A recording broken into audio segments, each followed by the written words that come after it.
Hello friends, today we will learn how to generate AI images with the help of Canva. So it is very easy. If you don't know, watch this video completely. So first, open Canva. After opening it, click on Create a Design and set the height and width here. After that, now you can see this page has opened. After it opens, click on the app and search an image generator. You can see that there are many options for AI image generators given here. You can choose whichever you prefer.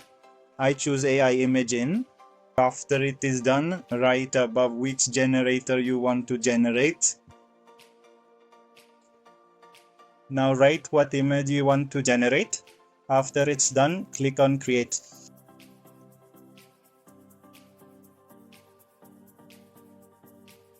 You can see an image of me as generated and given.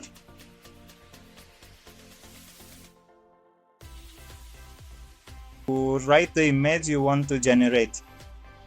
After it's done, click on the website option and below on the download app. If you like the video, please like and subscribe.